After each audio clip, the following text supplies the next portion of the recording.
This is Auditory Anthology. I'm your curator, Keith Conrad. We release new episodes every Thursday, so if you like what you hear, I hope you'll take the time to rate and review our show on your podcast player of choice, and be sure to recommend it to a friend. That'll help us grow the show and continue to share these stories with you each and every week. If you have a story you'd like to contribute to this series, you can visit submissions.soundconceptmedia.com or just follow the link in the show notes. This week we have The Man Who Hated Mars by Randall Garrett.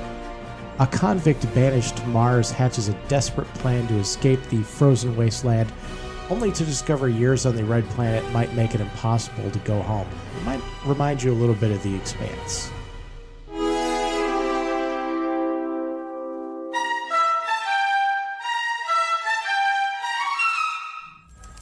I want you to put me in prison, the big, hairy man said in a trembling voice. He was addressing his request to a thin woman sitting behind a desk that seemed much too big for her. The plaque on the desk said, Lieutenant Phoebe Harris, Terran Rehabilitation Service. Lieutenant Harris glanced at the man before her for only a moment before she returned her eyes to the dossier on the desk, but long enough to verify the impression his voice had given. Ron Clayton was a big, ugly, cowardly, dangerous man. He said, "Well, damn it, say something!" The lieutenant raised her eyes again. "Just be patient until I've read this." Her voice and eyes were expressionless, but her hand moved beneath the desk. Clayton froze. "She's yellow," he thought. "She's turned on the trackers." He could see the pale greenish glow of their little eyes watching him all around the room. If he made any fast move, they would cut him down with a stun beam before he could get 2 feet. She had thought he was going to jump her. "Little rat," he thought. "Somebody ought to slap her down." He watched her check through the heavy dossier in front of her. Finally, she looked up at him again. "Clayton, your last conviction was for strong-arm robbery. You were given a choice between prison on Earth and freedom here on Mars. You picked Mars." He nodded slowly. He'd been broke and hungry at the time. A sneaky little rat named Johnson had bilked Clayton out of his fair share of the Corey payroll job, and Clayton had been forced to get the money somehow. He hadn't mussed the guy up much. Besides, it was the sucker's own fault. If he hadn't tried to yell… Lieutenant Harris went on, "I'm afraid you can't back down now." "But it isn't fair. The most I'd have got on that frame-up would have been 10 years. I've been here 15 already." "I'm sorry, Clayton. It can't be done. You're here. Period. Forget about trying to get back. Earth doesn't want you." Her voice sounded choppy, as though she were trying to keep it calm. Clayton broke into a whining rage. "You can't do that! It isn't fair! I never did anything to you! I'll go talk to the governor! He'll listen to reason! You'll see! I'll—" "Shut up!" the woman snapped harshly. "I'm getting sick of it! I personally think you should have been locked up. Permanently! I think this idea of forced colonization is going to breed trouble for Earth someday, but it is about the only way you can get anybody to colonize this frozen hunk of mud. Just keep in mind that I don't like it any better than you do, and I didn't strong-arm anybody to deserve the assignment. Now get out of here!" She moved a hand threateningly toward the manual controls of the stun beam. Clayton retreated, fast. The trackers ignored anyone walking away from the desk. They were set to only spot threatening movements toward it. Outside the Rehabilitation Service building, Clayton could feel the tears running down the inside of his face mask. He'd asked again and again. God only knew how many times in the past 15 years. Always the same answer, no. When he'd heard that his new administrator was a woman, he'd hoped she might be easier to convince. She wasn't. If anything, she was harder than the others. The heat-sucking frigidity of the thin Martian air whispered around him in a feeble breeze. He shivered a little and began walking toward the recreation center. There was a high, thin piping in the sky above him, which quickly became a scream in the thin air. He turned for a moment to watch the ship land, squinting his eyes to see the number on the hull. 52. Space Transport Ship 52. Probably bringing another load of poor suckers to freeze to death on Mars. That was the thing he hated about Mars. The cold. The everlasting damned cold. And the oxidation pills. Take one every 3 hours or smother in the poor thin air. The government could have put up domes. It could have put in building-to-building tunnels at least. It could have done a hell of a lot of things to make Mars a decent place for human beings. But no, the government had other ideas. A bunch of big-shot scientific characters had come up with the idea nearly 23 years before. Clayton could remember the words on the sheet he'd been given when he was sentenced. "Mankind is inherently an adaptable animal. If we are to colonize the planets of the solar system, we must meet the conditions on those planets as best we can. Financially, it is impracticable to change an entire planet from its original condition to one which will support human life as it exists on Terra. But man, since he is adaptable, can change himself, modify his structure slightly so that he can live on these planets with only a minimum of change in the environment." So they made you live outside and like it. So you froze, and you choked, and you suffered. Clayton hated Mars. He hated the thin air and the cold.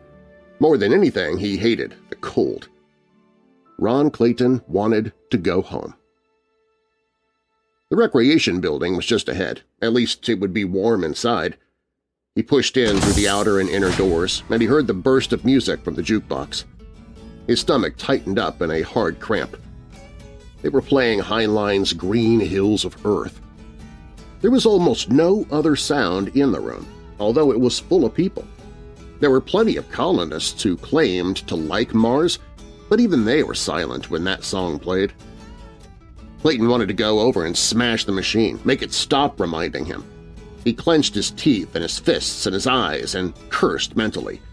"God, how I hate Mars!"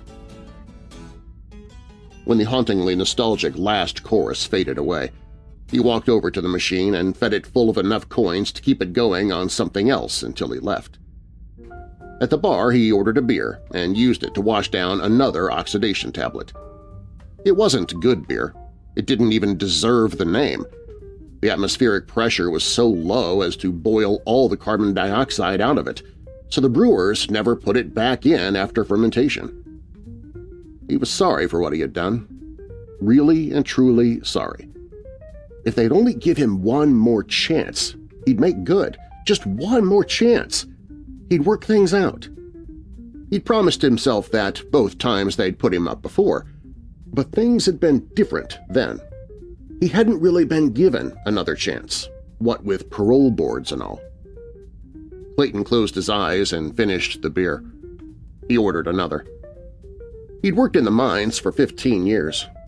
It wasn't that he minded work, really, but the foreman had it in for him, always giving him a bad time, always picking out the lousy jobs for him. Like the time he'd crawled into a side boring in Tunnel 12 for a nap during lunch and the foreman had caught him. When he promised never to do it again if the foreman wouldn't put it on report, the guy said, "Yeah, sure, hate to hurt a guy's record." Then he put Clayton on report anyway. Strictly a rat. Not that Clayton ran any chance of being fired. They'd never fired anybody, but they'd fined him a day's pay. A whole day's pay. He tapped his glass on the bar, and the barman came over with another beer. Clayton looked at it, then up at the barman. "Put a head on it." The bartender looked at him sourly. "I've got some soap suds here, Clayton, and one of these days I'm going to put some in your beer if you keep pulling that gag." That was the trouble with some guys, no sense of humor. Somebody came in the door, and then somebody else came in behind him so that both inner and outer doors were open for an instant. A blast of icy breeze struck Clayton's back, and he shivered. He started to say something, then changed his mind. The doors were already closed again, and besides, one of the guys was bigger than he was. The iciness didn't seem to go away immediately. It was like the mine. Little old Mars was cold, clear down to her core, or at least down as far as they had drilled. The walls were frozen and seemed to radiate a chill that pulled the heat right out of your blood. Somebody was playing Green Hills again, damn them. Evidently all of his own selections had run out earlier than he had thought they would. Hell, there was nothing to do here. He might as well go home. "Give me another beer, Mac." He'd go home as soon as he finished this one. He stood there with his eyes closed, listening to the music and hating Mars. The voice next to him said, "I'll have a whiskey." The voice sounded as if the man had a bad cold, and Clayton turned slowly to look at him. After all the sterilization they went through before they left Earth, nobody on Mars ever had a cold, so there was only one thing that would make a man's voice sound like that. Clayton was right. The fellow had an oxygen tube clamped firmly over his nose. He was wearing the uniform of the Space Transport Service. "Just get in on the ship?" Clayton asked, conversationally. The man nodded and grinned. "Yeah, 4 hours before we take off again." He poured down the whiskey. "Sure cold out." Clayton agreed.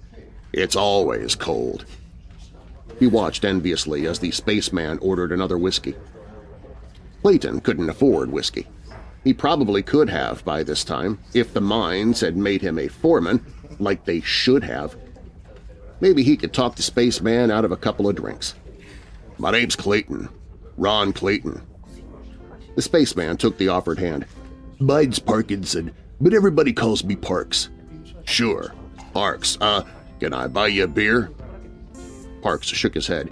"No thanks. I started on whiskey. Here, let me buy you one." "Well, thanks. Don't mind if I do." They drank them in silence, and Parks ordered 2 more. "Been here long?" Parks asked. 15 years. 15 long, long years." "Did you, Parks looked suddenly confused. Clayton glanced quickly to make sure the bartender was out of earshot. Then he grinned. "You mean, am I a convict? Nah, I came here because I wanted to. But," he lowered his voice, "we don't talk about it around here, you know?" He gestured with one hand, a gesture that took in everyone else in the room. Parks glanced around quickly, moving only his eyes. "Yeah, I see," he said softly. "This your first trip?" asked Clayton. "First one to Mars. Been on the Luna run a long time." "Low pressure bother you much?" "Not much. We only keep it at 6 pounds in the ships. Half helium and half oxygen. Only thing that bothers me is the oxy here, or rather the oxy that isn't here." He took a deep breath through his nose tube to emphasize his point. Clayton clamped his teeth together, making the muscles at the side of his jaw stand out. Parks didn't notice. "You guys have to take those pills, don't you?" "Yeah. I had to take them once. Got stranded on Luna. The cat I was in broke down 80-some miles from Aristarchus Base and I had to walk back, with my oxy low. Well, I figured." Clayton listened to Park's story with a great show of attention. But he had heard it before. This Lost on the Moon stuff and its variations had been going the rounds for 40 years. Every once in a while it actually did happen to someone, just often enough to keep the story going. This guy did have a couple of new twists, but not enough to make the story worthwhile. "Boy," Clayton said when Parks had finished, "you were lucky to come out of that alive." Parks nodded, well pleased with himself, and bought another round of drinks. "Something like that happened to me a couple of years ago," Clayton began. "I'm supervisor on the 3rd shift in the mines at Xantha, but at the time I was only a foreman. One day a couple of guys went to a branch tunnel to—" It was a very good story. Clayton had made it up himself, so he knew that Parks had never heard it before. It was gory in just the right places, with a nice effect at the end. "So I had to hold up the rocks with my back while the rescue crew pulled the others out of the tunnel by crawling between my legs. Finally, they got some steel beams down there to take the load off, and I could let go. I was in the hospital for a week," he finished. Parks was nodding vaguely. Clayton looked up at the clock above the bar and realized that they had been talking for better than an hour. Parks was buying another round. Parks was a hell of a nice fellow. There was, Clayton found, only one trouble with Parks. He got to talking so loud that the bartender refused to serve either one of them anymore. The bartender said Clayton was getting loud too, but it was just because he had to talk loud to make Parks hear him. Clayton helped Parks put his mask and parka on, and they walked out into the cold night. Parks began to sing Green Hills. About halfway through, he stopped and turned to Clayton. "I'm from Indiana."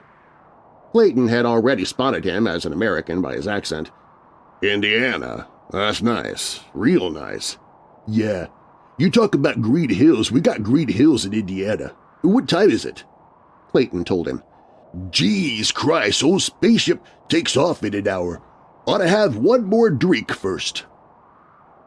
Clayton realized he didn't like Parks, but maybe he'd buy a bottle. Sharky Johnson worked in fuels section, and he made a nice little sideline of stealing alcohol, cutting it, and selling it. He thought it was real funny to call it Martian gin. Clayton said, "Let's go over to Sharky's. Sharky'll sell us a bottle." "Okay," said Parks. "We'll get a bottle. That's what we need, a bottle."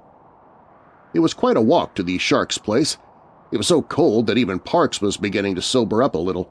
He was laughing like hell when Clayton started to sing. "We're going over to the Shark's to buy a jug of gin for Parks. Hi-ho, hi-ho, hi-ho." One thing about a few drinks, you didn't get so cold. You didn't feel it too much, anyway. The Shark still had his light on when they arrived. Clayton whispered to Parks, "I'll go in. He knows me. He wouldn't sell it if you were around. You got 8 credits?" "Sure, I got 8 credits. Just a minute, and I'll give you 8 credits." He fished around for a minute inside his parka and pulled out his note case. His gloved fingers were a little clumsy, but he managed to get out a 5 and 3 ones and hand them to Clayton. "You wait out here," Clayton said. He went in through the outer door and knocked on the inner one. He should have asked for 10 credits. Sharky only charged 5, and that would leave him 3 for himself, but he could have got 10, maybe more. When he came out with the bottle, Parks was sitting on a rock, shivering. "Jeez Christ," he said. "It's cold out here. Let's get to some place where it's warm." "Sure. I got the bottle. Want a drink?" Parks took the bottle, opened it, and took a good belt out of it. "Ooh," he breathed. "Pretty smooth." As Clayton drank, Parks said, "Hey, I better get back to the field. I know we could go to the men's room and finish the bottle before the ship takes off. Isn't that a good idea? It's warm there." They started back down the street toward the space field. "Yep, I'm from Indiana. Southern part, down around Bloomington," Parks said. "Give me the jug." "No, not Bloomington, Illinois. Bloomington, Indiana. We really got Green Hills down there." He drank and handed the bottle back to Clayton. "Personally, I don't see why anybody'd stay on Mars. Here you are, practically on the equator in the middle of the summer, and it's colder than hell. Blech. Now, if you're smart, you'd go home where it's warm. Mars wasn't built for people to live on anyhow. I don't see how you stand it." That was when Clayton decided he really hated Parks. And when Parks said, "Why be dumb, friend? Why don't you go home?" Clayton kicked him in the stomach, hard. "And that, Clayton said, as Parks doubled over. He said it again as he kicked him in the head and in the ribs. Parks was gasping as he writhed on the ground, but he soon lay still. Then Clayton saw why. Parks' nose tube had come off when Clayton's foot struck his head. Parks was breathing heavily, but he wasn't getting any oxygen. That was when the big idea hit Ron Clayton. With a nose piece on like that, you couldn't tell who a man was. He took another drink from the jug and then began to take Parks' clothes off. The uniform fit Clayton fine, and so did the nose mask. He dumped his own clothing on top of Parks' nearly nude body, adjusted the little oxygen tank so that the gas would flow properly through the mask, took the first deep breath of good air he'd had in 15 years, and walked toward the space field. He went into the men's room at the port building, took a drink, and felt in the pockets of the uniform for Park's identification. He found it and opened the booklet. It read, Parkinson, Herbert J. Steward, 2nd Class, STS. Above it was a photo and a set of fingerprints. Clayton grinned. They'd never know it wasn't Parks getting on the ship. Parks was a steward, too, a cook's helper. That was good. If he'd been a jetman or something like that, the crew might wonder why he wasn't on duty at takeoff. But a steward was different. Clayton sat for several minutes, looking through the booklet and drinking from the bottle. He emptied it just before the warning sirens keened through the thin air. Clayton got up and went outside toward the ship. "Wake up! Hey, you! Wake up!" Somebody was slapping his cheeks. Clayton opened his eyes and looked at the blurred face over his own. From a distance, another voice said, "Who is it?" The blurred face said, "I don't know. He was asleep behind these cases. I think he's drunk." Clayton wasn't drunk. He was sick. His head felt like hell. Where the devil was he? "Get up, bud! Come on, get up!"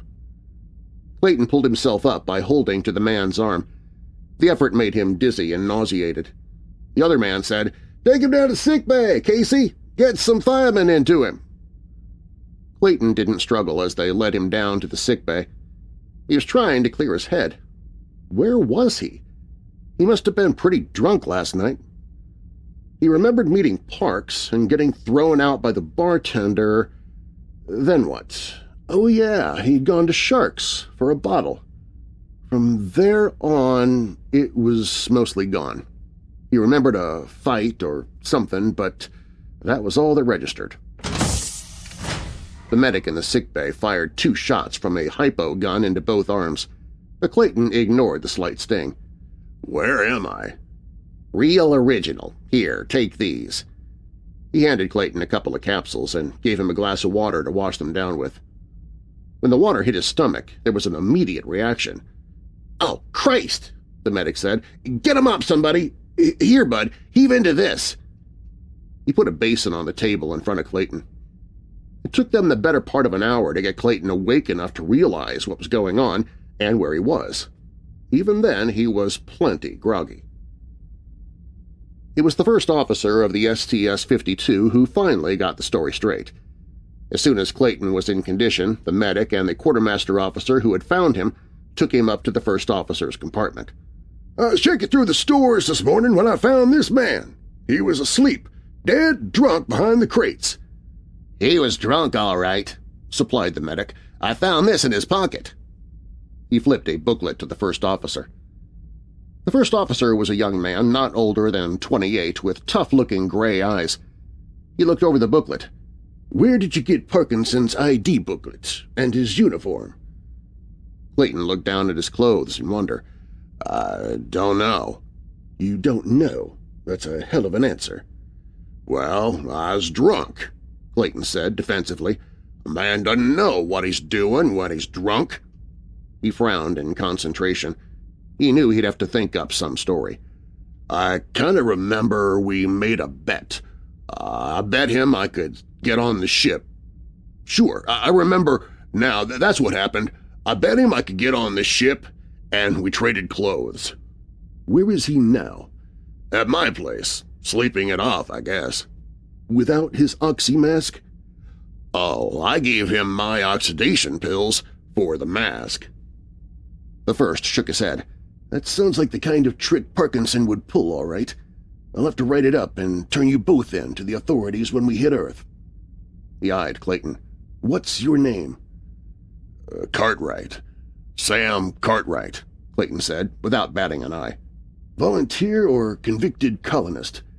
"Volunteer." The first looked at him for a long moment, disbelief in his eyes. It didn't matter. Volunteer or convict, there was no place Clayton could go. From the officer's viewpoint, he was as safely imprisoned in the spaceship as he would be on Mars or a prison on Earth. The first wrote in the logbook and then said, "Well, we're one man short in the kitchen. You wanted to take Parkinson's place, brother. You've got it. Without pay." He paused for a moment. "You know, of course," he said judiciously, "that you'll be shipped back to Mars immediately, and you'll have to work out your passage both ways. It will be deducted from your pay." Clayton nodded. "I know. I don't know what else will happen. If there's a conviction, you may lose your volunteer status on Mars, and there may be fines taken out of your pay, too. Well, that's all, Cartwright. You can report to Kissman in the kitchen." The first pressed a button on his desk and spoke into the intercom. "Who was on duty at the airlock when the crew came aboard last night?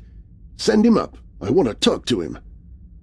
Then the quartermaster officer led Clayton out the door and took him to the kitchen. The ship's driver tubes were pushing it along at a steady 500 centimeters per second squared acceleration, pushing her steadily closer to Earth with a little more than half a gravity of drive. There wasn't much for Clayton to do, really. He helped to select the foods that went into the automatics, and he cleaned them out after each meal was cooked. Once every day he had to partially dismantle them for a really thorough going over. And all the time he was thinking, Parkinson must be dead. He knew that. That meant the chamber. And even if he wasn't, they'd send Clayton back to Mars. Luckily, there was no way for either planet to communicate with the ship. It was hard enough to keep a beam trained on a planet without trying to hit such a comparatively small thing as a ship. But they would know about it on Earth by now. They would pick him up the instant the ship landed, and the best he could hope for was a return to Mars. No, by God! He wouldn't go back to that frozen mudball. He'd stay on Earth, where it was warm and comfortable, and a man could live where he was meant to live, where there was plenty of air to breathe and plenty of water to drink, where the beer tasted like beer and not like slop. Earth. Good green hills, the like of which exists nowhere else. Slowly, over the days, he evolved a plan. He watched and waited and checked each little detail to make sure nothing would go wrong. It couldn't go wrong. He didn't want to die, and he didn't want to go back to Mars. Nobody on the ship liked him. They couldn't appreciate his position. He hadn't done anything to them, but they just didn't like him. He didn't know why. He had tried to get along with them. Well, if they didn't like him, the hell with them. If things worked out the way he figured, they'd be damned sorry. He was very clever about the whole plan. When turnover came, he pretended to get violently space-sick. That gave him an opportunity to steal a bottle of chloral hydrate from the medic's locker. And while he worked in the kitchen, he spent a great deal of time sharpening a big carving knife. Once, during his off time, he managed to disable one of the ship's 2 lifeboats. He was saving the other for himself. The ship was 8 hours out from Earth and still decelerating when Clayton pulled his getaway. It was surprisingly easy. He was supposed to be asleep when he sneaked down to the drive compartment with the knife. He pushed open the door, looked in, and grinned like an ape. The engineer and the 2 jetmen were out cold from the chloral hydrate and the coffee from the kitchen. Moving rapidly, he went to the spares locker and began methodically to smash every replacement part for the drivers. Then he took 3 of the signal bombs from the emergency kit, set them for 5 minutes, and placed them around the driver circuits. He looked at the 3 sleeping men. What if they woke up before the bombs went off? He didn't want to kill them, though. He wanted them to know what had happened and who had done it. He grinned. There was a way. He simply had to drag them outside and jam the door lock. He took the key from the engineer, inserted it, turned it, and snapped off the head, leaving the body of the key still in the lock. Nobody would unjam it in the next 4 minutes. Then he began to run up the stairwell toward the good lifeboat. He was panting and out of breath when he arrived, but no one had stopped him. No one had ever seen him. He clambered into the lifeboat, made everything ready, and waited. The signal bombs were not heavy charges. Their main purposes was to make a flare bright enough to be seen for thousands of miles in space. Fluorine and magnesium made plenty of light and heat. Quite suddenly there was no gravity. He had felt nothing, but he knew that the bombs had exploded. He punched the launch switch on the control board of the lifeboat, and the little ship leaped out from the side of the greater one. Then he turned on the drive, set it at half a G, and watched the STS-52 drop behind him. It was no longer decelerating, so it would miss Earth and drift on into space. On the other hand, the life ship would come down very neatly within a few hundred miles of the spaceport in Utah, the destination of the STS-52.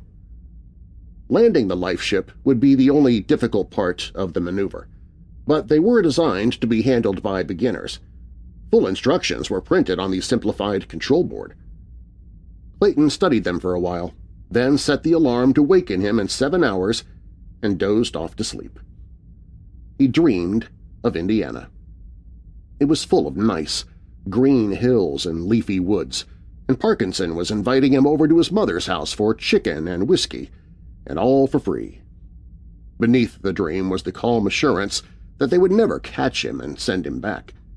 When the STS-52 failed to show up, they would think he had been lost with it. They would never look for him. When the alarm rang, Earth was a mottled globe looming hugely beneath the ship. Clayton watched the dials on the board and began to follow the instructions on the landing sheet. He wasn't too good at it. The accelerometer climbed higher and higher, and he felt as though he could hardly move his hands to the proper switches. He was less than 15 feet off the ground when his hand slipped. The ship, out of control, shifted, spun, and toppled over on its side, smashing a great hole in the cabin. Clayton shook his head and tried to stand up in the wreckage. He got to his hands and knees, dizzy but unhurt, and took a deep breath of the fresh air that was blowing in through the hole in the cabin. It felt just like home. Bureau of Criminal Investigation, Regional Headquarters, Cheyenne, Wyoming, 20 January 2102. To Space Transport Service. Subject: Life Ship 2 STS-52. Attention Mr. P.D. Latimer. Dear Paul, I have on hand the copies of your reports on the rescue of the men on the disabled STS-52. It is fortunate that the lunar radar stations could compute their orbit. The detailed official report will follow, but briefly this is what happened. The life ship landed, or rather crashed, several miles west of Cheyenne, as you know, but it was impossible to find the man who was piloting it until yesterday because of the weather. He'd been identified as Ronald Watkins Clayton, exiled to Mars 15 years ago. Evidently, he didn't realize that 15 years of Martian gravity had so weakened his muscles that he could hardly walk under the pull of a full Earth G. As it was, he could only crawl about 100 yards from the wrecked life ship before he collapsed. Well, I hope this clears up everything. I hope you're not getting the snowstorms up there like we've been getting them. John B. Remley, Captain, CBI.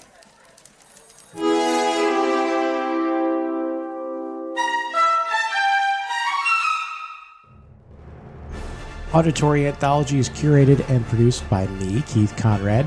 Your narrator is Darren Marlar. Be sure to check out Darren's award-winning paranormal podcast, Weird Darkness, available at WeirdDarkness.com and your podcast app of choice. This week's story was The Man Who Hated Mars by Randall Garrett. It was originally published in Amazing Stories in September of 1956. Coming up next week, we'll have The Long Question by David Mason. If you're anything like me, at one point you've watched the reality show Survivor. You've wondered what would happen if the world ended while the show was filming. Well, now you'll have to wonder no more.